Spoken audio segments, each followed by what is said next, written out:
Doon ka nga! Lumayas ka rito! Ako talaga ginagalit mo ano? Wala akong pakialam sa gaba na yan. Hanggat wala akong ginagawang masama sa kapwa ko, hindi ako matatakot dyan sa mga sinasabi mo. Hindi pa pala masama ang ginagawa mong to? Hindi ka man lang tumutulong sa mga taong may pangangailangan kahit na ikaw tong mas nakakaangat? Tingnan na lang natin. Alam ko na may kalalagyan din yung kasamaan ng ugali mo. Ikaw tong pinagpapala pero ikaw tong nagdadamot sa kapwa mo? Hintayin na lang natin na gabain ka rin at wag na wag kang hihingi ng tulong sa akin kahit na kailan. Dahil kahit na lumuhod ka rin sa harapan ko, hindi kita tutulungan. Kanino nga ba dapat ibinibigay ang simpatya? Sa taong nangungutang o sa taong inuutangan? Sa tuwing gipit ang buhay, madalas ang takbuhan ay ang mga tindera sa tindahan. Mga tahimik na saksi sa bawat paghihirap ng kapitbahay, kaibigan o kakilala. Ganon din ang kwento ni Donna at Maricris, kung saan ang isa sa kanila ay dadaan sa madilim na yugto ng kanilang buhay. Sa paggamit ng itim na kapangyarihan, magagawa nga bang bayaran nito ang lahat ng paghihirap o baka lalo lang nitong ilubog ang buhay sa mas matinding dusa at pagkakasala? Babe, may nakita na akong agency. Doon ako magpapasa ng resume ko para makapagtrabaho na ako. Mabuti na lang talaga dala ko lahat ng requirements ko. Salamat naman. Sana nga makapagsimula ka na kaagad. Wala na tayong ipambabayad sa upa next month. Itong pera na naiwan sa akin, ipapambili ko ng bigas para may maisaing ako sa mga susunod na araw. Tapos pagkain pa ni Bia. May pera pa naman ako rito. Titipirin ko na lang to para may panggastos ako. Malapit lang din naman yun. Isang sakay ng jeep. Sakto na ba yan pambili ng pagkain mo? Papabaunan na lang kita bukas para hindi ka na gumastos. Magdala ka na rin ng tubig ha. Panigurado, mahal ang benta ron. Ang bait talaga ng misis ko. Hayaan mo, kapag nakahanap na ako ng trabaho, makakabawi rin ako sa'yo. Magagawa ko rin ang mga pinangako ko sa'yo. Mahal na mahal ko kayo ni Bia. Kayo ang buhay ko. Sus, ayan ka na naman. Ayaw mo yatang nilalambing kita eh. Hay nako, hindi pa ako tapos maglaba. Huminto lang ako dahil bibili ako ng uulamin natin mamaya. Sandali lang. Huwag ka maingay, baka magising si Bia. Hindi ko na naman matatapos ang ginagawa ko. Nagpatuloy sa paglalambing ang lesbiyanang si Reng sa kanyang nobya. Ngunit nagpumilit ito na kumawala sa kanya. Nagpunta si Donna sa nag-iisang tindahan na malapit sa kanila. Noong una, ang akala niya ay walang tao, ngunit nabigla siya nang magpakita ang matandang babae na bantay ng tindahan. Ay, nakakagulat ka naman, te. Akala ko walang tao, tatawag na sa anak ko. Hindi. May inaayos kasi ako rito sa baba. Inutos ko to sa apo ko kaso panayang mamaya. Ano bang bibilhin mo? 2 itlog po at isang sardinas na pula. Parang ang sarap kasing magtorta ngayon at para may maibaon din ang asawa ko bukas. Sibuyas na rin pala, te. Kayo yung bagong lipat, di ba? Kasama mo yung tomboy, tapos yung cute na bata? Opo, kasintahan ko po siya. Galing kaming probinsya. Bale, gusto nyo ditong tumira. Hindi ba maganda sa probinsya nyo? Sa totoo lang po, tumakas kaming 2. Ayaw kasi ng mga magulang ko na magkaroon ako ng karelasyon na babae. Gusto kasi nilang makipagbalikan ako sa tatay ng anak ko. Single mom kasi ako nung nakilala ko si Reng. Tapos tinanggap naman niya ako kaya walang naging problema. Mahal niya rin ang anak ko eh. Bakit hindi mo nalang ipaliwanag sa mga magulang mo na nagmamahalan kayo? Kung wala ka naman na kasing pagmamahal para sa tatay ng anak mo, tama na sigurong dahilan yon para hindi ka makipagbalikan. Ano bang nangyari sa inyo? Nagloko ba? Nahuli mong may babae? Ilang beses na po siyang nagloko, tapos kapag nakakainom siya, binubugbog niya ako. Naaalala ko pa nga noon na buntis ako sa anak namin. Hinampas niya sa akin yung bangko. Muntikan na akong makuna noon. Mabuti na lang nakahingi ako ng tulong. Nakipaghiwalay ako sa kanya, tapos lumapit siya sa mga magulang ko nung nanganak na ako. Humihingi ng chance. Nagbago na raw siya eh. Kaso nung mga panahon na yun, nakilala ko na si Reng. Siya lang talaga ang may malaking tulong sa akin. Nagpakaama siya sa anak ko kahit pa ilang beses nagagalit ang mga magulang ko dahil nga kasalanan ng pumatol sa kapwa ko babae. Grabe pala ang pinagdaanan mo sa buhay ano. Kawawa ka naman. Kaya ngayon naisipan nyo na lang magpakalayo-layo. Nako, mahirap yan sa umpisa dahil ang dami nyong pagdadaanan. Minsan pa niyan, darating ang mga pagsubok katulad ng bayad sa upa, bills at kapag nag-aaral na ang anak mo. Malayo pa ang lalakbayin ninyong dalawa. Payo ko na lang na magkaroon kayo ng lakas ng loob para harapin ang buhay. Yun nga ang napag-usapan naming dalawa. Bukas nga pupunta yun sa agency para mag-apply ng trabaho eh. Sana nga makapag-start na rin siya. Sa totoo lang, paubos na ang pera na naipon namin nung nagpunta kami rito. Todo tipid lang talaga. Ay naku, napahaba na ang usapan natin, te. Oo nga, may binibili ka nga pala. Sandali lang, napasarap ang usapan natin. Minsan ka lang kasi bumili rito kaya ngayon lang kita nakausap. Eto na. Isang sibuyas ano? Oo te, minsan kasi nasa bahay lang ako. Hayaan nyo, minsan dadalasan ko tumambay rito. Parang asarap nyo rin pong kausap eh. Akala ko kasi nung una masungit kayo. Kasi kapag bumibili ako naaabutan ko na nakasimangot kayo. Masungit ako kapag may mangungutang sa akin. Biro lang. Ito na magluto ka na. Baka mamaya mapasarap pa ang kwentuhan natin eh. Hanapin ka na ng asawa mo. Bukas te, tambay kami rito ni Bia. Minsan kasi nakakabagot kapag nasa bahay lang. Tila ba yon ang naging simula para magkasundo ang dalawa? Palagi nang nakatambay sa tindahan si Donna, lalo na kapag nasa trabaho ang kinakasama niya. Minsan kasama niya ang 2 taong gulang niyang anak. Minsan naman ay pinapatulog niya muna ito para makipag-usap kay Marie Chris. Madalas kasi nakapagkasama ang bata sa tindahan kung ano-anong pagkain ang itinuturo. Nagbibigay naman ng merienda si Marie Chris pero nakakaramdam na ng hiya si Donna. Katulad ng araw na ito, tulog si Bia kaya siya lang ang nakatambay sa harapan ng tindahan. Nagkakilala po talaga kami ni Reng nung nasa center ako. Sinamahan niya noon ang barkada niya tapos wala akong masakyan pa uwi. Paano yung last money ko na ipambili ko ng pagkain ng anak ko? Alam niyo naman ng mga bata, di ba? Kapag gusto nila ng pagkain, iiyakan ka talaga. Ang akala ko nga nun maglalakad kami pa uwi hanggang sa nag-offer sa akin si Reng na ihatid ako. May dala kasi siyang tricycle. Hindi ko alam kung sa barkada niya ba yun, pero yun ang ginamit niya para maihatid kami sa bahay. Ang ibig palang sabihin, wala pa palang 1 taon kayong nagsasama tapos nagtana na kayo. Mag-1 taon pa lang sa susunod na buwan. Nung una wala talaga kaming balak na tumakas at magpakalayo-layo. Kaso nagbanta na ang tatay ng anak ko na kapag hindi raw ako nakipagbalikan sa kanya, papatayin niya kami. Tapos sa mga magulang ko naman, kinukonsinti pa nila yun. Ilang beses na ako nakarinig sa kanila, panay pa sila mura sa amin kapag magkasama kami ni Reng. Siyempre nasasaktan ako kapag ganun sila makitungo sa kinakasama ko. Mabait kasi si Reng sa totoo lang te. Naniniwala kasi ang mga magulang ko na dapat buo ang pamilya ng anak ko.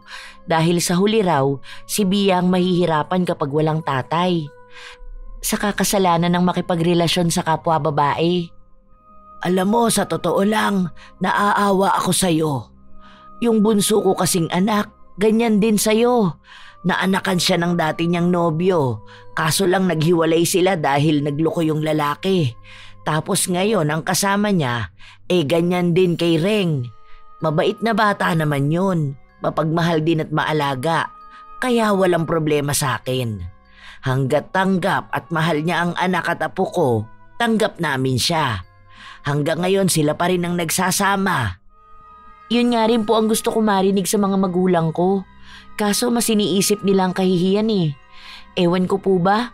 Basta sa ngayon ang alam ko lang na ibibigay naman ni Reng ang pagmamahal na hanap ko. Kahit nga ang anak ko parang anak na rin talaga niya. Ni minsan nga hindi niya pinaramdam na anak ng iba si Bia. Sobrang swerte ko na sa kanya. Kaya pala parang ang gaan ng loob ko sa'yo kasi sa'yo ko nakikita ang bunso kong anak. Ayan tuloy, parang anak na rin kita. Nasaan na po ba ang mga anak niyo? Saka ilan po ba sila? 3 ang anak ko. Yung panganay namatay na. Tapos yung pangalawa nasa Samar kasama ang pamilya niya.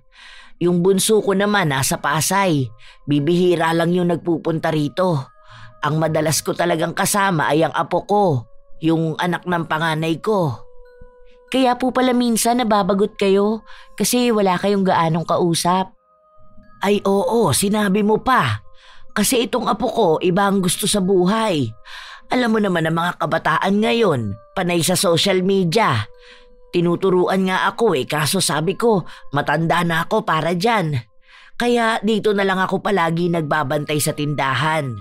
Minsan may mga nakakausap na bumibili. Ayan, katulad mo.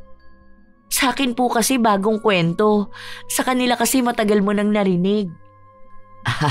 Ay, oo, ayan nga, isa pa yan. Kahit kwento ng mga anak nila, alam ko na. Nasusubaybayan ko ba naman magsilaki? Siguro may bago lang akong naririnig na kwento kapag may mga chismis.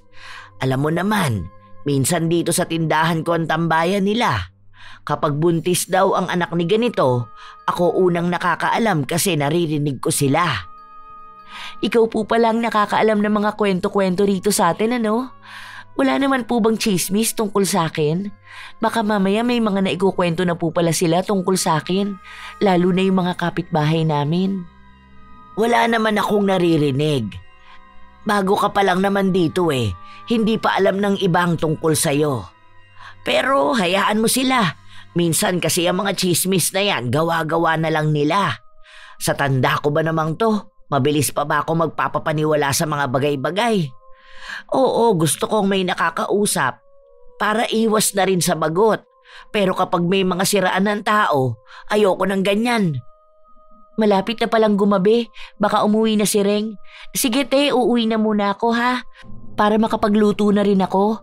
Bukas na lang tayo ulit mag-usap. Bagong kaibigan ang natagpuan ni Donna sa lugar na nilipatan nila. Nakakatulong din kasi sa kanya na magkaroon ng ibang tao na pwede niyang makausap dahil ang iba nilang mga kapitbahay ay abala rin sa buhay at wala ng oras na makipagpalitan ng mga kwento. Si Marie Chris lang din naman ang nagbibigay ng oras at simpatsya sa mga kwento niya. Kinabukasan, maagang nagising ang dalaga. Ipaghahanda niya sana ng babaunin ang kinakasama nang napansin niyang mas nauna pa palang bumangon si Reng. Dahil wala ito sa higaan nila, kaya agad din siyang lumabas kung saan nakita niya ito sa kusina. Bakit ang aga mong nagising? Ako pa naman sana ang magluluto niyan, tapos saka na lang kita gigisingin kapag maliligo ka na. Kanina pa ako gising, hindi na nga ako nakatulog Kaya nga naisip ko na ako na lang ang magluluto. Halata kasing pagod ka, tapos palagi ka pang puyat. Sige na, magpahinga ka na muna, ako na rito. Ikaw nga ang dapat magpahinga, kasi ikaw ang nagtatrabaho rito. Ako, pwede naman ako matulog pa mamayang tanghali kapag pinatulog ko si Bia. Oo nga pala, hindi kami sasahod mamaya. Sa Lunes pa raw maibibigay ang sahod namin Kasi nagkaroon ata sila ng problema sa agency. Basta lahat kaming bago, delay ang sahod. Hala, paano kaya yan? Wala na tayong bigas. 3 araw pa bago mag-Lunes Yung pera na bigay mo sa akin nung nakaraan, naibayad ko sa tubig kahapon. Kung alam ko lang, sana hindi ko na muna yun ginastos. Pinakiusapan ko na lang na sa Lunes ako magbabayad. Wala na tayong makakain yan. Ay, naku naman. Hindi ko rin kasi alam Wala ka bang pwedeng mahiraman dito? Babayaran naman natin sa Lunes. Baka dyan sa kapitbahay. Yung mga naging kaibigan mo na rito. Hindi ako sigurado kung may magpapautang sa atin. Alam mo naman na bago lang tayo rito. Nakakahiya rin naman manghiram. Pero sige, susubukan ko. Sana may malapitan ako. Kung hindi, baka mamuti ang mga mata natin sa gutom. Tapos papasok ka pa sa trabaho. Alangan namang wala kang pagkain. May pamasahe ka pa ba? Meron pa naman ako natirang pamasahe. Kasya pa to hanggang Lunes. Pasensya ka na, babe. Lahat nga kami nagulat nung sinabi yun ko gabi. Tulog ka na kasi kaya hindi ko rin nasabi ka agad. Paano naman yung iba mong mga kasama? Wala man lang ba nagreklamo sa inyo? Nagre-reklamo kami syempre, pero wala naman kaming magagawa kundi maghintay. Problemado nga yung isa kasi nanganak ang misis niya, kailangan niya ng pera. Sabi nga namin kahit sana kalahati man lang, kaso ayaw talaga nila. Ito yung kanina ko pa rin iniisip kaya siguro hindi na rin ako nakakatulog ng maayos. Bakit naman ganyan ang agency nyo? Hindi naman lahat ng tao merong pagkukuhanan ng panggastos eh. Delay sila sa pasahod, tapos ang higpit nila sa leave at sa late. Ay nako, nakaka-stress naman ang ganito. Tapos wala pa tayong pwedeng malapitan. Kahit naman anong isipin ni Donna, wala na siyang magagawa. Nang araw na yon, wala na siyang ibang inisip kundi ang kung saan nga ba siya hahagilap ng mailuluto nila. Huling saing na niya sa kalahating kilong bigas na natira nila kahapon. Umiiyak din ang anak niya dahil gustong magpabili ng tinapay ngunit wala na siyang hawak kahit na magkano. Iisang paraan na lang ang pwede kong gawin. Bahala na nga. Nakakahiyaman, sana mapautang ako ni Ate Maricris. Ngayon lang naman ako uutang sa tindahan nila. Kundi lang talaga kailangan. Katulad sa mga nakaraang gawain ni Donna, nakatambay siya sa tindahan ni Maricris kung saan nakikipag-usap siya ng mga bagay sa buhay niya. Ngunit hindi pa rin niya alam kung paano niya ipapasok ang pangungutang. Humahanap siya ng magandang tiyempo. Kumusta naman ang kinakasama mo? Maayos naman ba ang trabaho niya ngayon? Yun na nga ang problema ko, te. Delayed ang sahod nila. Sa Lunes pa raw ibibigay. Wala na nga kaming makain. Last na talaga yung sinaing ko. Wala na kaming kakainin bukas.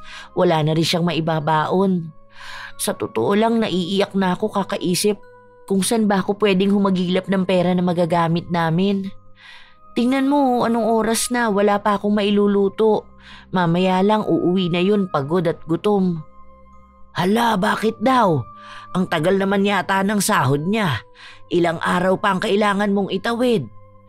Diyos ko, may bata ka pang inaalagaan. Sa ganyang mga edad pa naman, mahihilig yan magpabili ng kung ano-ano. Isa pa yan, te. Kanina pa ako iniiyakan ito sa tinapay. Mabuti na lang nagbigay kanina si Mang Rolly. Ayan, nanahimik. Ang ligalig pa naman ng batang to kapag may gusto. Kanina nga gusto ng Yakult, kaso napakiusapan ko pa. Ang sabi ko sa kanya, saka na lang kami bibili kapag pumunta kami sa palengke. Buti, walang topak. Mas nakakatulig sa utak kapag may batang umiiyak, tapos ang dami mo pang iniisip. Anong oras ba makukuha ang sahod ni Reng? Mga 6:00 pa yun, te, kapag nakauwi siya. Sa totoo nga, te, nahihiya ako magsabi sa iyo eh. Gusto ko sanang mangutang, tapos sa Lunes ko na lang babayaran kapag nakuha na ni Reng ang sahod niya. Kanina ko pa to gustong sabihin kaso hindi ko alam kung paano ko sisimulan. Baka kasi ang kapal na masyado ng mukha ko. Kabago-bago ko lang sa lugar niyo, mangungutang agad ako. Hay, ano ka ba? Nahiya ka pa? Sige, ayos lang naman sa akin. Kesa naman magutuban kayo, tapos may bata pa kayong kasama. Mamaya magkaroon pa yan ng ulcer. Ano bang uutangin mo? Sigurado ka ba, te? Pasensya ka na ha, wala kasi talaga akong mautangan. Hindi ko kilala ang mga tao rito. Saka malamang hindi naman yan sila basta magpapautang sa akin. Wala rin naman ako mga kaibigan na malalapitan. Ikaw lang talaga ang naiisip ko, kahit na hiyang-hiya na ako rito. Ayos lang, wala namang problema sa akin, basta bayaran mo na lang. Sa Miyerkules kasi magpapabili ako ng stock para dito sa tindahan. Sige na, sabihin mo na anong kailangan mo para maayos ko na. Masayang umuwi si Donna matapos siyang mapautang ni Marie Chris. May mailuluto na siya. Meron pang pangmerienda ang anak niya. Nang makauwi si Reng, napansin niya agad ang mga pagkain na nasa lamesa nila. Oh, saan naman galing yan? Ang dami mo yatang pinamili. May bigayan ba ng ayuda ngayon? Ano ka ba? Pinautang sa akin niya ni Ate Marie Chris. Naaalala mo yung matandang babae dun sa tindahan? Yung naging kaibigan ko rito? Ah, oo, naalala ko na. Yung palaging pinagtatambayan yun ni Bia. Mabuti naman pinautang ka niya ng ganito karami. Naku, baka naman hindi natin mabayaran yan sa Lunes ha. Kaltasan pa naman ngayon kaya hindi buong sahod ang makukuha ko. Hayaan mo na, ako nang bahala. Basta ipinangako ko sa kanya na sa Lunes na lang. Mabait naman siya eh. Basta makabayad lang tayo, okay na yun. Tara na, nagluto ako ng request mo nung nakaraan. Sardinas na may miswa. Naging panatag ang kalooban ni Donna dahil hindi na niya kailangang mag-isip pa ng kakainin nila sa araw-araw. Hanggang sa lumipas ang mga araw, nanatili ang pagkakaibigan nila ni Marie Chris. Nang sumapit na ang Lunes, ibinigay ni Reng ang naging sahod niya sa kinakasama. Kasabay naman noon ay ang paniningil ng bayad sa kuryente. Paano yan? Anong uunahin nating bayaran? Hindi ko alam eh. Kasi nandyan na yung naniningil. Mamaya kapag hindi ako nagbayad, putulan tayo. Mahirap pa naman kapag walang kuryente. Mainit pa naman tapos kapag gabi malamok. Makikiusap na lang ako kay Ate Marie Chris. Matapos na magbayad ni Donna ng kuryente, agad na rin siyang nagtungo sa tindahan upang magbayad naman ng nautang niya. Te, pasensya ka na talaga ha. Ito na lang talaga ang natira sa sahod ni Reng. Sa susunod na sahod, promise ikaw ang uunahin kong bayaran. Sumabay lang kasi ang kuryente. Hindi ko alam na ngayon din siya maniningil. Sa totoo lang, hiyang-hiya ako. Sige, ayos lang. Wala namang problema sa akin. Pero baka hindi na muna kita pautangin hanggat hindi mo pa nababayaran yung kulang, ha? Sige, te. Salamat ulit, ha?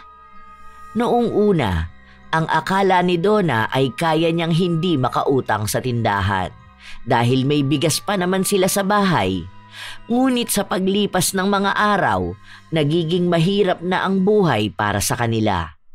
Hindi niya na napipigilan ang anak na maghanap ng pagkain na wala sa bahay nila. Kaya gumawa ulit siya ng paraan para mapalapit lalo kay Marie Chris. Ang ibig sabihin yung tatay mo meron pang anak sa labas, pero nakilala mo na ang mga kapatid mo. Yung mga kapatid namin sa ama nasa Masbate, kasi andun yung nanay nila.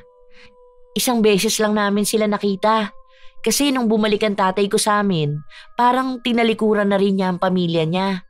Wala ngang nakakaalam niyan sa amin eh. Kahit nga si Reng hindi ko yan napagsabihan, ikaw lang talaga te.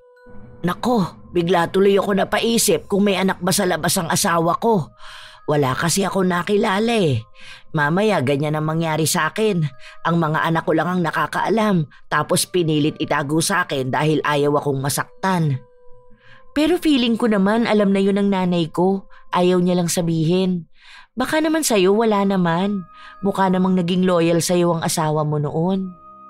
Ay, hindi ko talaga alam ang gagawin ko kung ngayon ko malalaman na may anak siya sa labas. Hindi ko kakayanin yon. Grabe ang mga pasabog ng kwento mo sa akin ngayon. Pati sikreto ng pamilya mo nasabi mo na sa akin. Ganito yata ako kakomportable sa'yo, te. Kahit yung hindi alam ng pamilya ko at ng partner ko, nasasabi ko sa'yo. Alam ko kasi na hindi mo yan sasabihin sa iba. Ramdam ko na mabait kang tao eh. Oo naman, basta mga secret na ganyan, hindi talaga ako nagsasalita. Oo nga pala te, baka pwedeng makadagdag ng utang. Sa susunod na araw may dilihensya ako, may pinapalaban kasi sa akin, yun ang ibabayad ko sa'yo. Ipapambaon lang sana ni Reng, tapos pang merienda ni Bia bukas. Ang haba na ng listahan mo rito, Donna. Nung nakaraan, ang sabi mo sa akin, babayaran mo ako kapag sumahod na si Reng. Pero magkano lang ang naibigay mo? Hindi na nga kita tinutubuan eh. Kahit palubog na tong tindahan ko, pinapautang pa rin kita. Sige na te, kailangan na kailangan lang. Wala naman akong ibang malalapitan dito. Kasi sumubok na ako mangutang sa kapitbahay namin. Wala naman daw silang pera. Ito, last na talaga to ha. Kita mo naman siguro na paubos na ang mga paninda ko. Hindi na ako makapag-grocery. Ano ba yung uutangin mo? Salamat eh. 5 biskwit sana, tapos noodles. Inisa-isa ni Donna ang mga inuutang niya na halos malimas na niya ang laman ng tindahan. Lahat naman din ng binabanggit niya ay ibinibigay ng matanda. Sa paglipas ng mga araw, dumarami ang nagiging utang ni Donna dahil hindi na rin niya nagagawang bayaran yon. Babe, anong oras na hindi ka pa rin umaalis? Baka mamaya malate ka niyan. Kaltas na naman yan.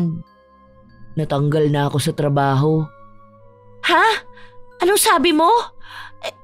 Teka, bakit ka matatanggal sa trabaho? Malapit ka na mag 6 months ha. Akala ko ba ang sabi mo magiging regular na kayo? Hindi ko nga alam kung anong nangyari. Basta kinausap ako kahapon na hindi na raw nila ako papipirmahin ng kontrata. Maayos naman ako nagtrabaho eh. Hindi nga ako nag-absent, tapos bigla na lang isa ako sa mga aalisin. Nagbawas kasi sila ng mga tao. Siguro 3 kaming natanggal. Ano ba naman yan, Reng? Paano na tayo ngayon yan? Anong sabi sa agency? Wala na bang ibang pwedeng pagpasahan? Hindi pwedeng matenga tayo ng ganito. Wala tayong kakainin. Tapos bayaran na naman ang kuryente sa susunod na linggo. Hinahanapan pa nila ako ng mapapasukan ko. Yung iba kasi ayaw ng babaeng nakaboycott. Sana pala hindi na ako nagpagupit ng buhok ko.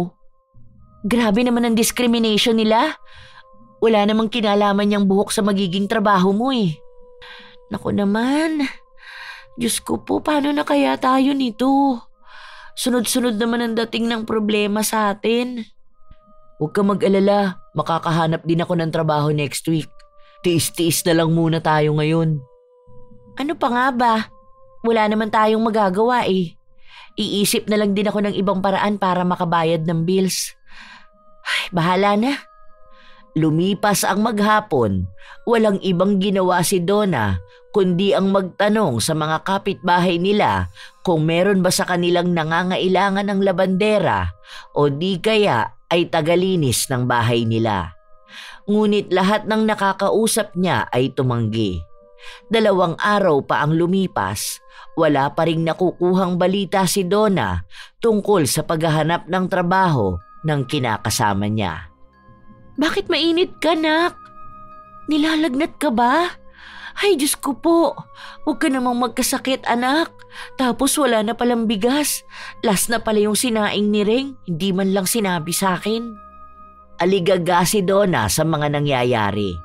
Pinatulog niya ang anak na masama ang pakiramdam dahil wala naman siyang gamot. Hindi niya ito mapainom.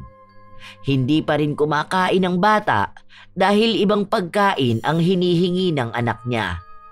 Noong una ay nag-aalangan pa siya kung lalapitan niya si Marie Chris, ngunit yun na lang ang nag-iisang tao na maaari niyang malapitan. Hindi talaga kita mapapautang, Donna. Mag-isip ka na lang ng ibang paraan o kaya mangutang ka naman sa ibang tao. Kung hindi mo na talaga kaya, baka pwede ka namang manghingi sa mga kamag-anak mo. Hindi ka naman siguro matitiis ng mga yon. Lalo na kailangan din ng anak mo. Sige na, te. Kahit na ipapangkain lang namin hanggang sa susunod na araw. Walang-wala na talaga kami. Saka yung ipapangkain sana ng anak ko. Naaawa na ako sa kanya eh. Panay na ang iyak. Promise, te, mababayaran din kita. Ayokong magpautang. Umalis ka na rito sa tindahan ko. Kahit pa maghapon ka riyan, wala akong maipapautang sa'yo.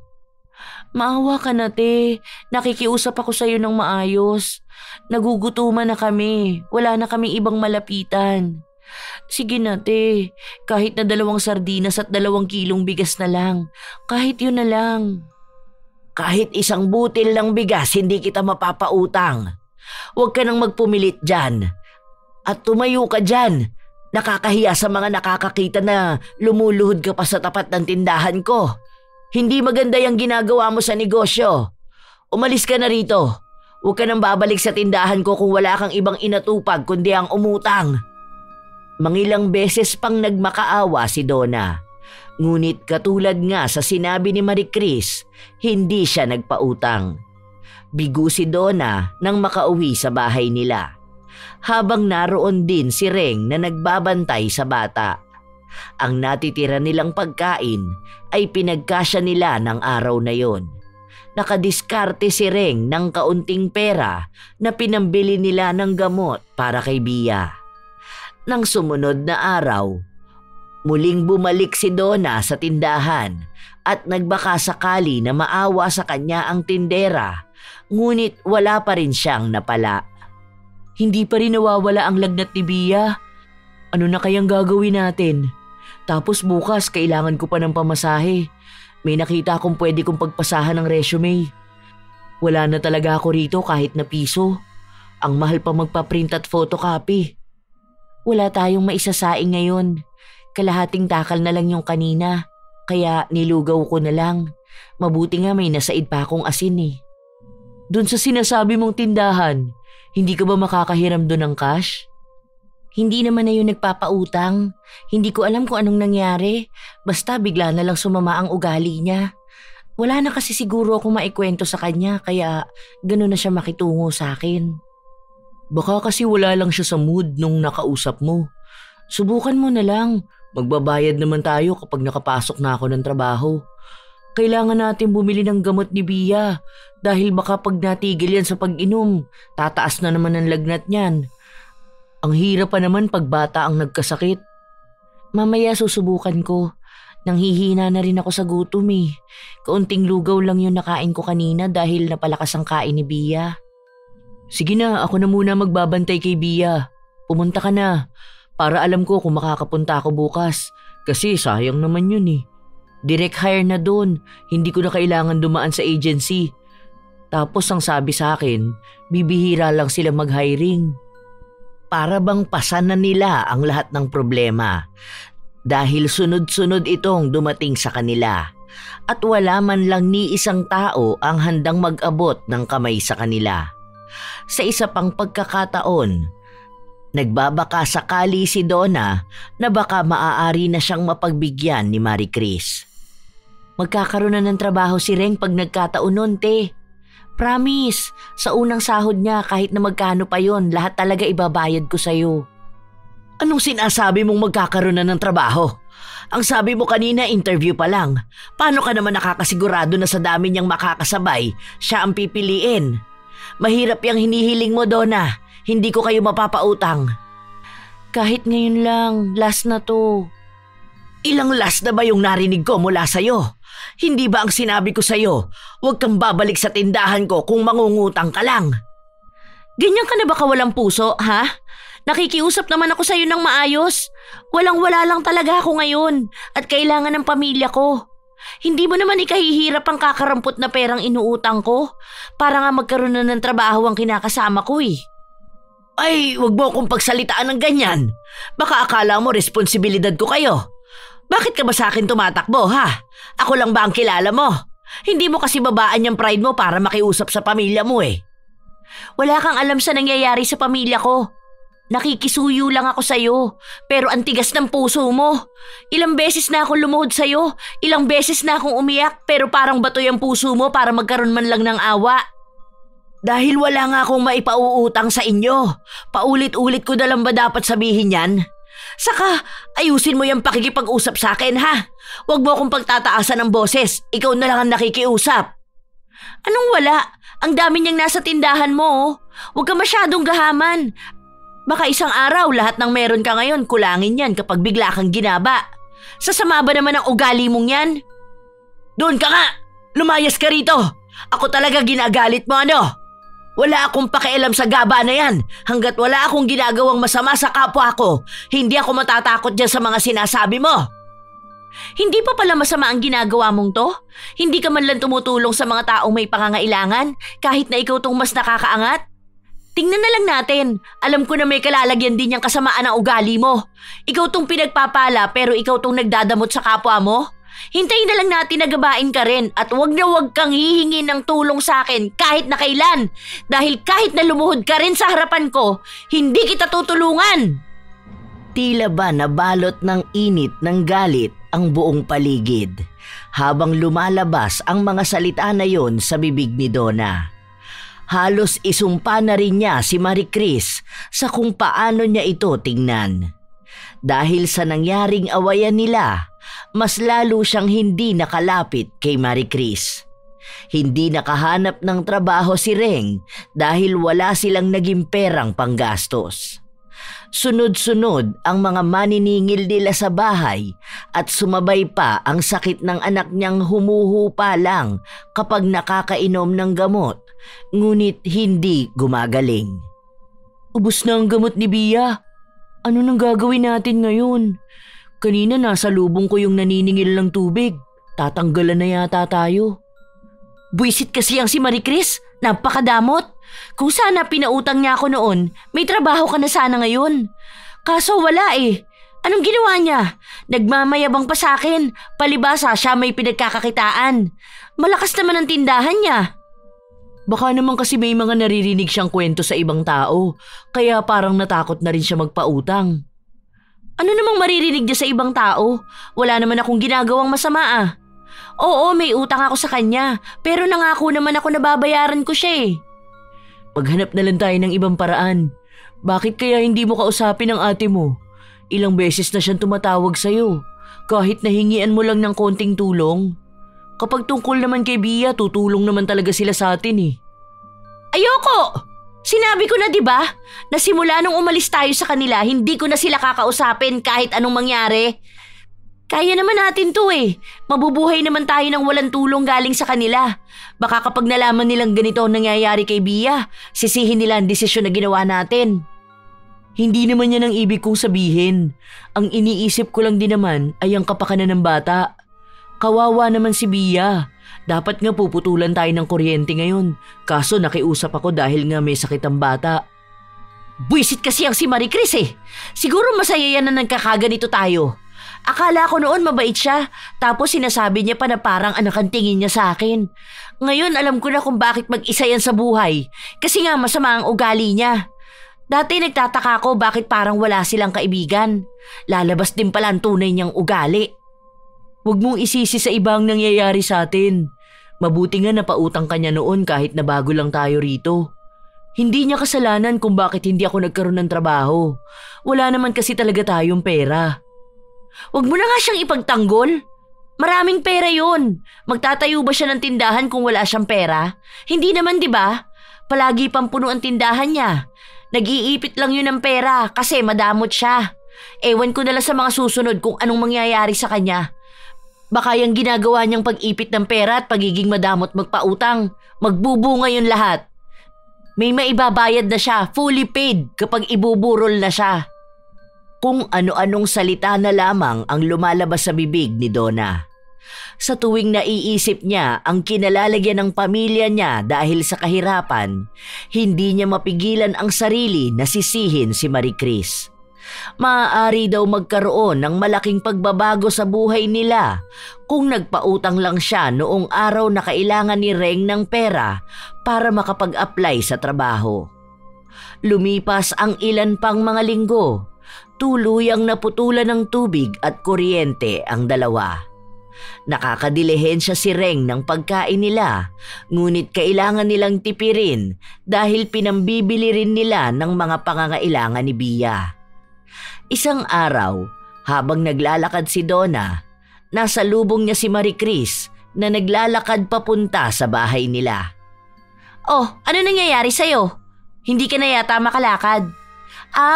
Siguro sa sobrang sama ng ugali mo, hindi na kinakaya ng paa mo makapaglakad ng diretso. Matagal na akong ganito maglakad.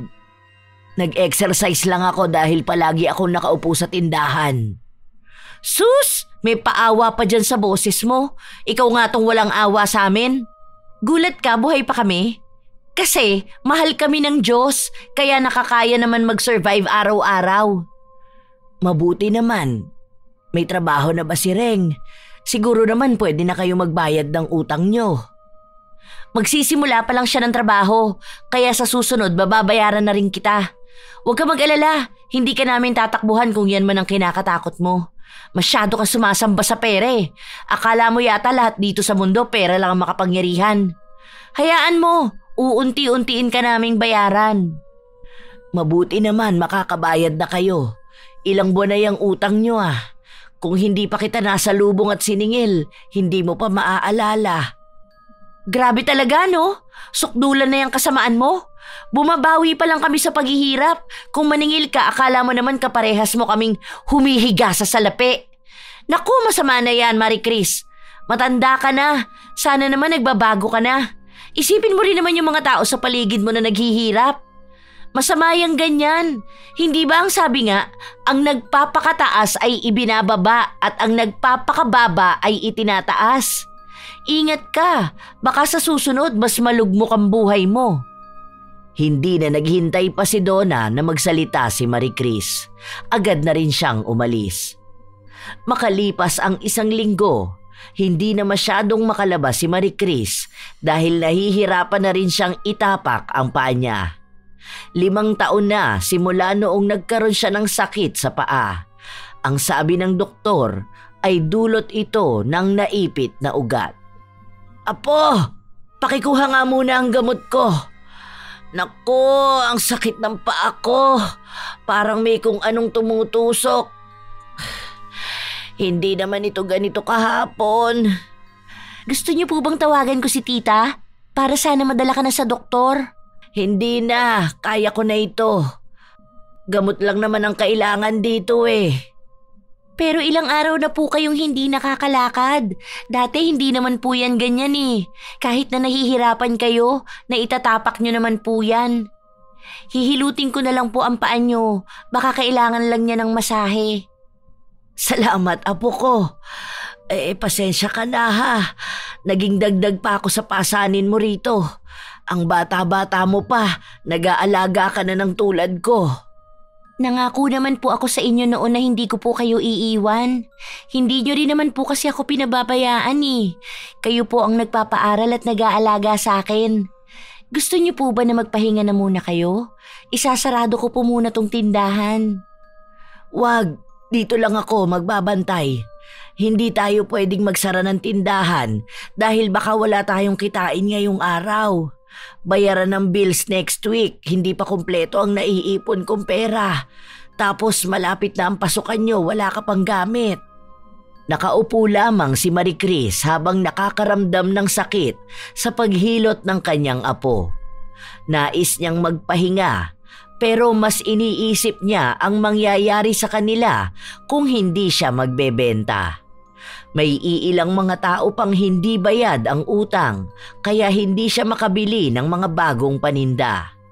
Sa oras na maubos ang laman ng tindahan niya, malamang ay mapipilitan siyang magsarado.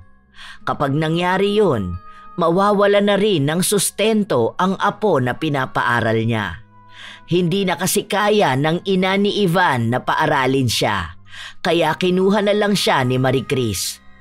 Ayaw rin umasa ng matanda sa mga anak niya dahil may kanya-kanya na silang pamilya.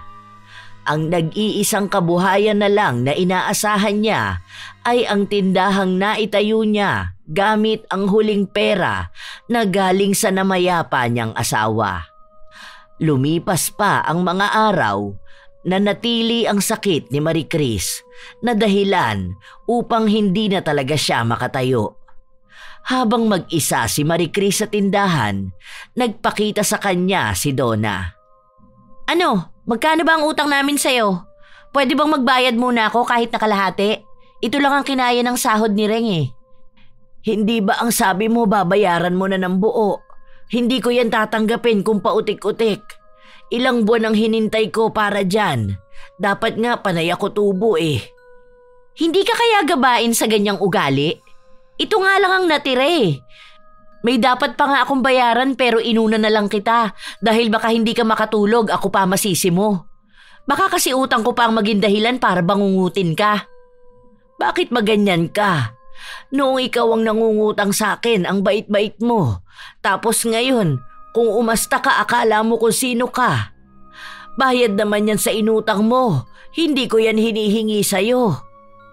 Ang ugali ko nakikita mong nagbabago, samantalang ang ugali mo hindi. Naging ganito ako kasi sobrang sama ng loob ko sa'yo. Alam mo naman ang pinagdadaanan ng pamilya ko, pero hindi ka man lang naawa. Kahit na lumuhod ako sa harapan mo, parang wala lang. Dahil hindi lang naman ikaw ang may pangangailangan. Hindi mo kasi maintindihan ang punto ko bilang ako ang nagpapautang. Ngayon lumalabas na ako pang hindi makaintindi sa'yo? Di hamak naman na mas angat ang buhay mo kaysa sa akin. Ang daming paghihirap na pinagdaanan ng pamilya ko. Ilang gutom ba ang tiniis namin, ha? Samantalang ikaw, masarap mong ninanam namang pagkain nyo araw-araw. Paano mo nagagawang tiisin yun? Ang damot mo, Marie Chris. Nangungutang ako dahil kailangan at kaya namang bayaran yon paunti-unti. Hindi mo ba nakikita na paubos na ang paninda ko? Wala na akong maipapautang sa inyo. Wala na nga akong pere. Hindi lang naman kayo ang naghihirap sa buhay. Hay, ewan ko. Basta ako, masama ang loob ko dahil madamot kang tao. Yang biyaya na natatanggap mo, sigurado akong hindi yan magtatagal. Walang nangyayaring mabuti sa mga taong madamot at sakim. Ewan ko na lang, baka isang araw, biglang malakas na karma na lang ang lalagabog sa'yo. Tapos dun ka biglang magsisisi na sana naging mabuti kang tao noong may kakayahan ka pa. Hindi sa tinatakot kita ha, pero malay mo dumating na talaga ang karma mo. Kahit na ano pang karma ang dumating sa akin, basta ibigay mo ng buo ang utang mo. Hindi na ako magpapautang kapag nabayaran mo na. Kailangan ko ang pera kaya bibigyan kita hanggang sa susunod na linggo. Dahil kapag hindi mo na ibigay ng buo, papatungan ko yan ng tubo hanggang sa tubo ka mabaon. Wow! Ibang klase talaga ang kasakiman. Basta ito lang ang kaya ko sa ngayon. Magkaroon ka naman ng awa sa kapwa mo. Ibinaba ni Donna ang pera at hindi na pinakinggan pa ang pagtawag ni Marie Chris. Ang matanda naman ay napailing na lamang. Kinuha niya ang pera at inilagay sa isang garapon. Binawasan niya rin ang utang ni Donna na nakalista sa maliit na notebook. Habang mabilis na dumaraan ang mga araw, mas lalong nararamdaman ni Marie Chris na lumalala ang sakit sa paa niya. Apo ko! Tulungan mo nga ako. Sobrang sakit na talaga ng paa ko. Lola, ano pong nangyari sa inyo? Teka lang po, mag-ingat kayo. Namamaga po ang paa niyo, parang nangingitim din. Sandali po, tatawagan ko si tita para madala ka sa ospital. Wag na, Ivan. Wag na nating dagdagan ang problema nila. Alam mo naman na may sakit ang pinsan mo at inaalala pa nila kung saan sila kukuha ng pera. Ayokong dumagdag sa iisipin nila. Wala na nga akong maitulong. Pero paano ka naman po niyan, Lola? Parang mapuputol na yung paa mo eh. Puputok na ata yan dahil parang puno na ng nana. Sure po ba kayo na wala kayong naapakan na pwedeng makatetano sa inyo? Natapilok po ba kayo? Siguro dala na rin ito ng katandaan ko at ng sakit ko noon. Tulungan mo na lang ako. Kumuha ka na lang ng maligamgam na tubig para maibabad ko to. Hindi na po yan madadala sa pagbabad lang. Dapat dalhin ka na sa ospital para mapatingnan na po yan. Baka lumala pa yan lalo eh. Saka na. Hintayin ko na lang ang bayad sa akin ni Donna. Bakit po maghihintay pa kayo? Halata namang matatagalan pa magbayad yun. Narinig ko nga na nahihirapan silang magbayad ng kuryente. Kaya kahit may trabaho yung asawa no na tomboy, hindi pa rin sila makaahon sa hirap. Yun lang kasi ang pwede kong perahin. Hindi ko pwedeng galawin ang iniipon kong pera para sa tuition mo. May kaunti pa akong pera sa wallet ko, pero ipapambili yun ng stock para sa tindahan. Hindi tayo pwedeng magsarado dahil baka tayo naman ang mamatay sa gutom. Sige na Lola, yan na lang pera sa tuition ko ang gamitin mo. Masyadong malaki ang iniipon mo eh. Pwede naman ako mag-aral sa susunod, kesa naman po kayo ang mahirapan. Hindi apo, huwag kang makulit ha. Kaya ko to at maaagapan natin tong pamamagasa pa ako. Sige na, sundin mo na lang ang inuutos ko sa'yo. Kumuha ka na ng tubig na mainit at ilagay mo sa plangganita. Nagkaroon pa ng kaunting pagtatalo ang maglola dahil pinagpipilitan ni Ivan na manghingi na sila ng tulong sa iba nilang mga kamag-anak, pero iisa lang ang palaging sinasagot ni Marie Chris. Magiging maayos din ang kalagayan niya. Nang umagang yon, mas lalong nakaramdam ng sakit ang matanda.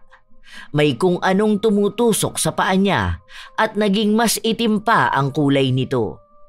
Nahihirapan siyang iangat ang paa niya nang walang tulong ni Ivan. Magpunta na lang po kaya tayo sa center. Kailangan talaga matingnan yan, La. Saka na lang.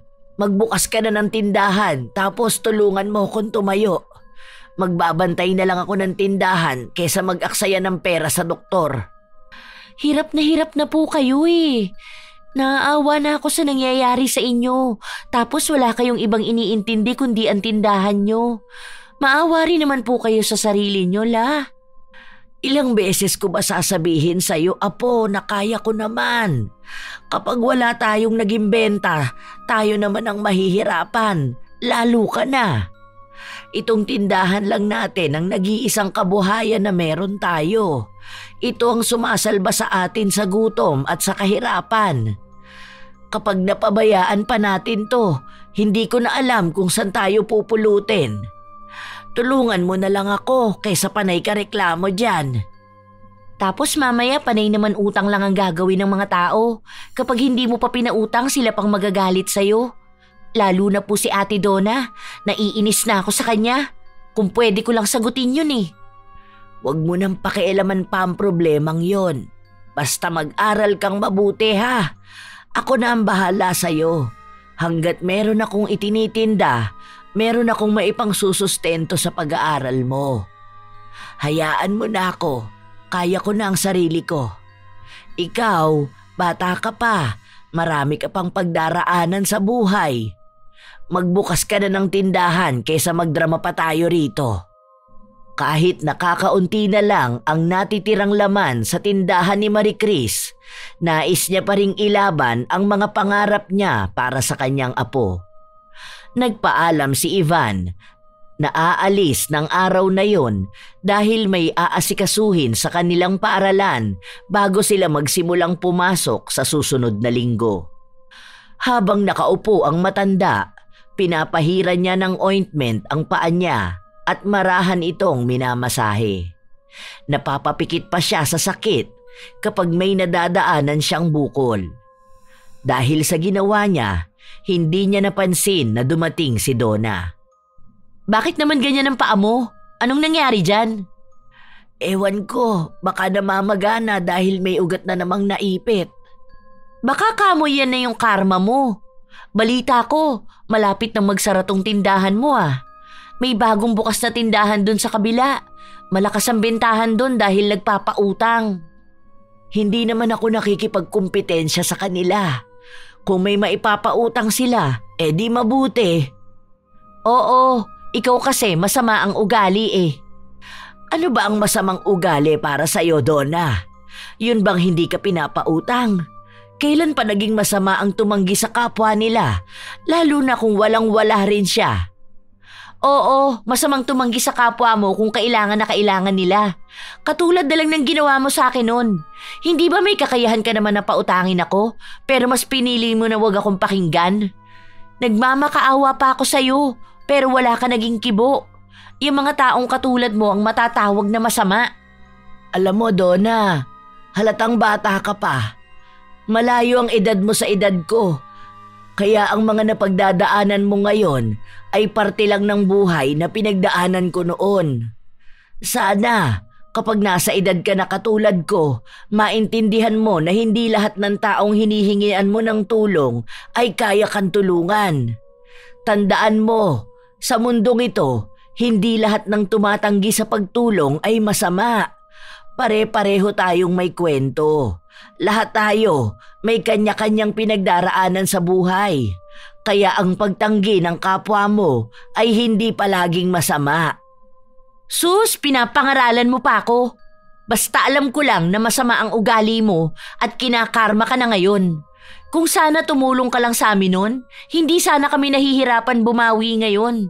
Sa'yo ko isisisi lahat ng nangyayari sa amin. Tila hindi nauunawaan ni Donna ang mga salitang sinabi sa kanya ni Marie Chris.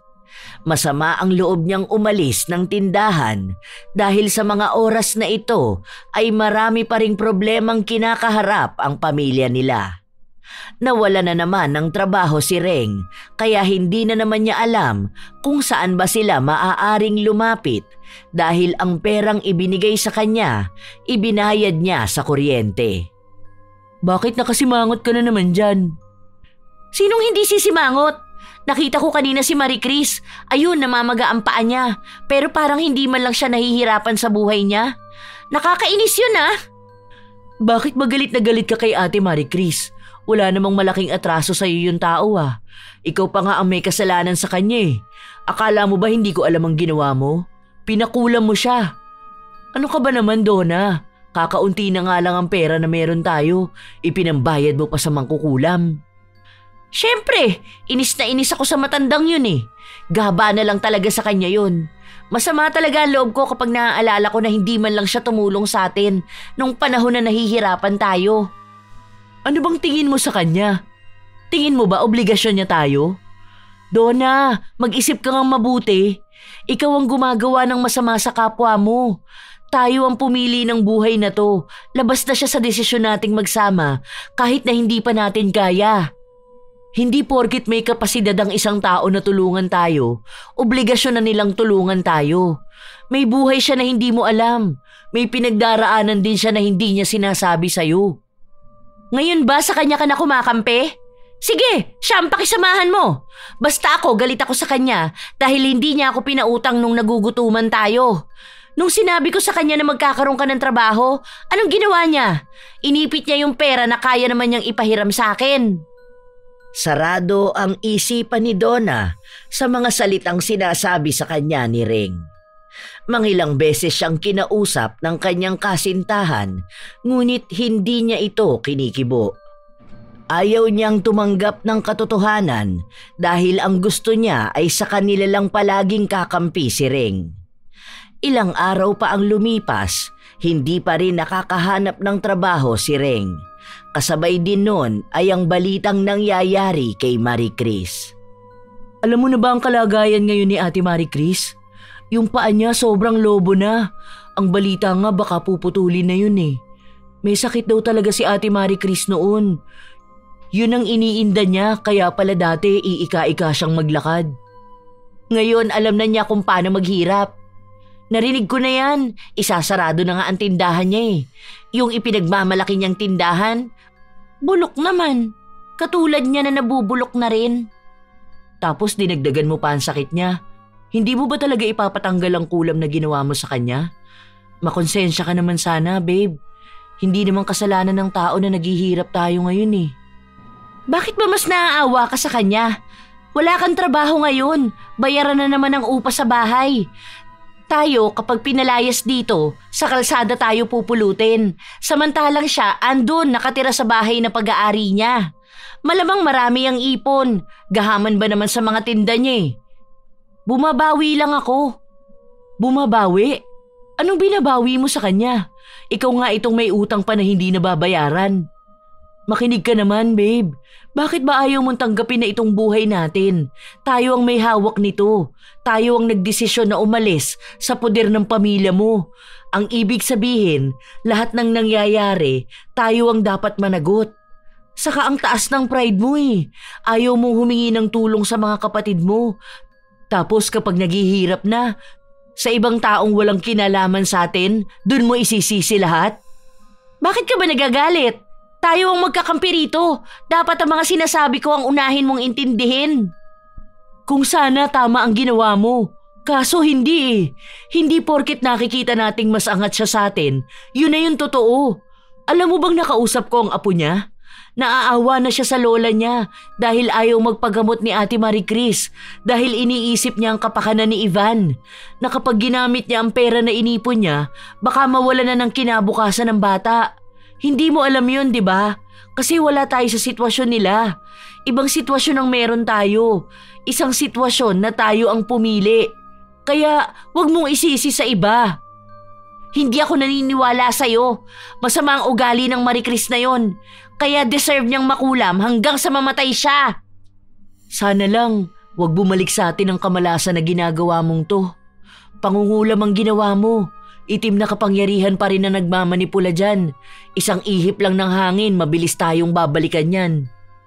Hindi nakinig si Donna. Ang mahalaga sa kanya ay ang malaman na naghihirap na rin si Marie Chris. Hanggang sa tuluyan ng nagsarado ang tindahan. Nawalan na ng kabuhayan ang matanda habang mas lalong lumalala ang sakit niya.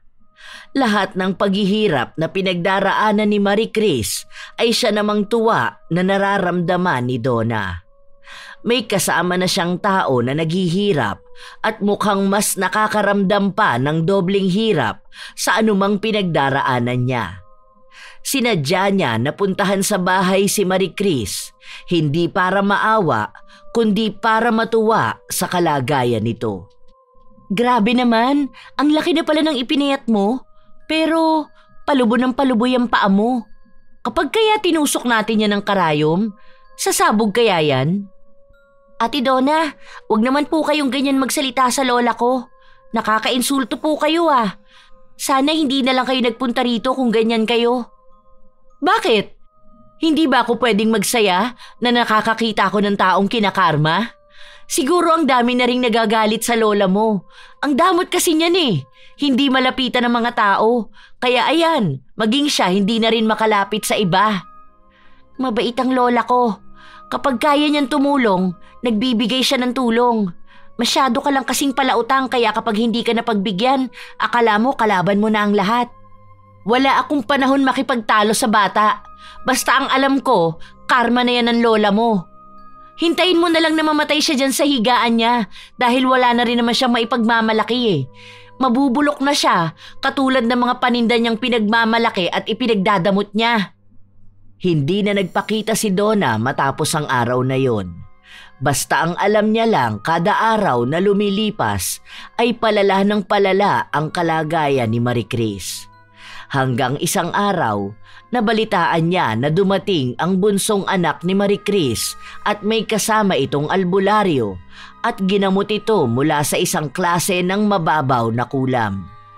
Sa takot na naramdaman ni Donna, kinausap niya ang mangkukulam na nilapitan niya, ngunit hindi na siya kinakausap nito. Buwisit talaga! Paano kung gumaling siya sa sakit niya? Makakabawi siya sa buhay. Ano naman kung makabawi siya sa buhay? Siya naman ang gumagawa ng paraan. Hindi naman niya yun ipinanghihingi ng tulong sa iba, lalong hindi niya tayo inaagrabyado. Yun na nga ang punto. Bakit hindi siya nagmamakaawa sa akin para patawarin ko siya? Hindi siya pwedeng maging masaya sa buhay. Hindi na kita kilala, Donna. Ibang klaseng inggit at galit na yan. Nagagalit ka sa pag-angat ng tao. Dahil umaangat siya habang tayo naiiwan sa pagkalugmok. Kasi hindi siya katulad mo mag-isip. Magkaiba kayo ng pananaw sa buhay. Sana yun ang mapagtanto mo. Sa paglipas ng mga araw, muli na namang nakapagbukas ng tindahan si Marie Chris. Hindi pa man maayos ang nangyayari sa paa niya, ay nakakabawi na rin siya ng lakas. Muling nagpunta roon si Donna upang tingnan ang kalagayan niya. Buhay ka pa pala? Sa awa ng Diyos, gumagaling-galing na ako. Hindi pa masyadong humuhupa ang maga sa paa ko, pero kahit na paano nakakabawi naman na. Ang lakas mo pala talaga, no? Akalain mo yun, pati ang karma natatakbuhan mo kahit na hindi ka tuwid maglakad? Wala akong tinatakbuhan na karma dahil wala naman akong ginagawang masama sa kapwa ko. Kung ang tinutukoy mo ay ang pagtanggi ko na magpautang, tingnan mo rin ang ibang dahilan kung bakit hindi ko yun nagawa. Alam kong ikaw ang nagpakulam sa akin. Kaya nang tanungin ng albularyo kung idadamay ka sa pagbabalik ng kulam, tumanggi ako dahil ayokong danasin mo ang paghihirap na nararanasan ko. Ang hilig mo pa rin palang mambintang, no?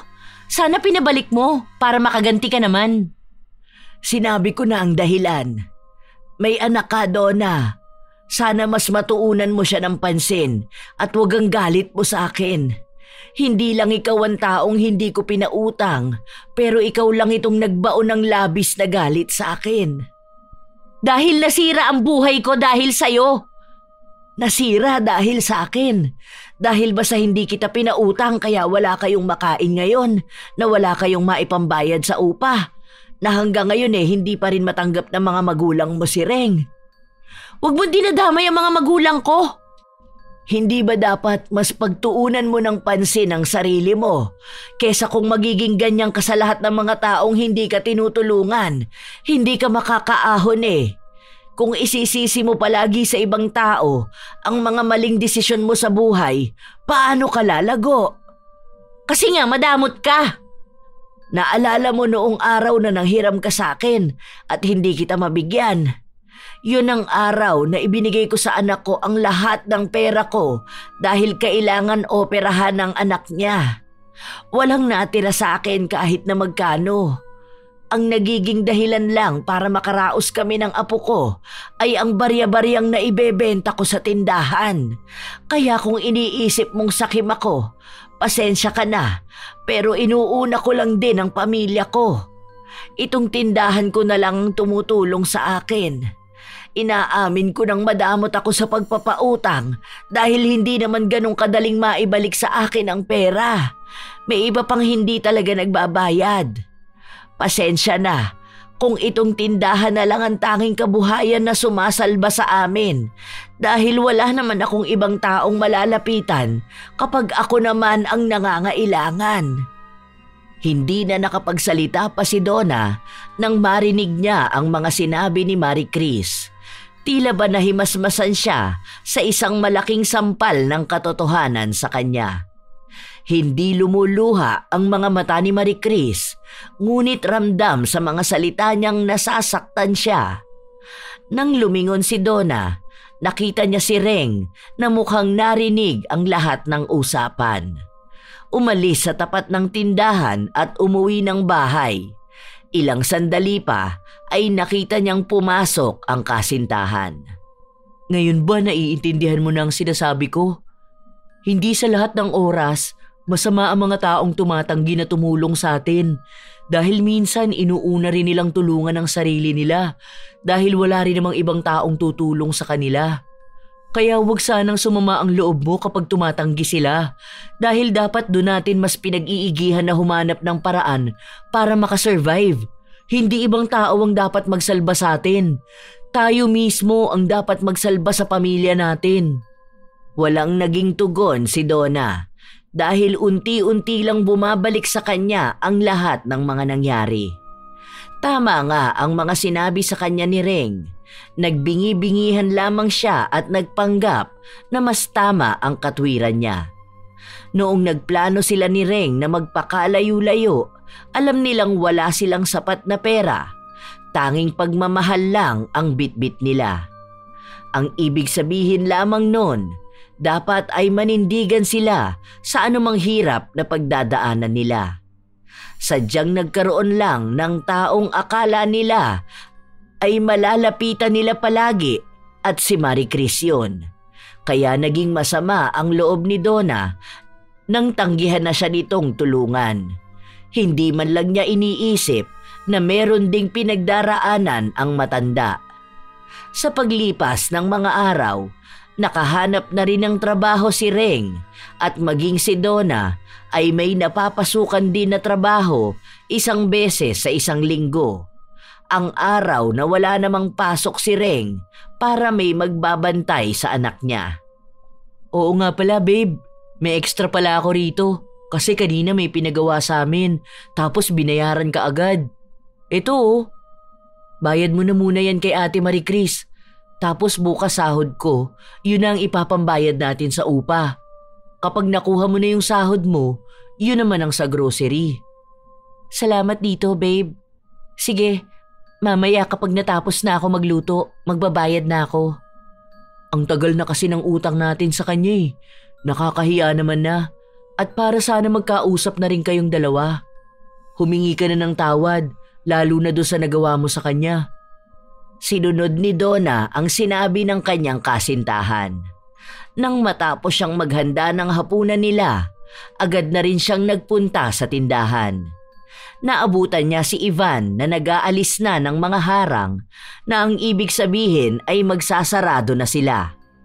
Pinigilan niya ang bata pero sinabi sa kanya na pumasok na lang siya sa loob dahil naroon naman ang lola niya. Noong una ay nag-aalangan pa si Donna, ngunit si Marie Chris naman talaga ang sinadya niya at ito na ang magandang panahon para makausap ito ng masinsinan. May bibilhin ka ba? Sa totoo lang, te, magbabayad ako ng utang sa'yo. Magkano ba lahat yun? Isama mo na lang yung tubo. Nako, sana bukas ka na lang nagbayad. Sandali lang, hindi ko alam kung magkano lahat yun eh. Pero nasa listahan naman. Tapos naibawas ko na yung bayad mo nung nakaraan. Saka pala, gusto kasi kitang makausap, te. Gusto ko humingi ng tawad sa mga nagawa ko sa'yo. Inaamin ko na sa sobrang galit ko sa'yo, mas inuna ko pang maghanap ng mangkukulam kesa maghanap ng solusyon sa problema ng pamilya namin. Kung sana yung pera na ibinayad ko sa mangkukulam na yun, ang perang ginamit ko para mabawasan ang utang ko sa'yo. Patawarin mo ko, te. Nagdagdag pa ako ng problema sa'yo. Ano ka ba? Wala na yun. Kahit naman hindi ka pa mag-sorry sa akin, napatawad na kita.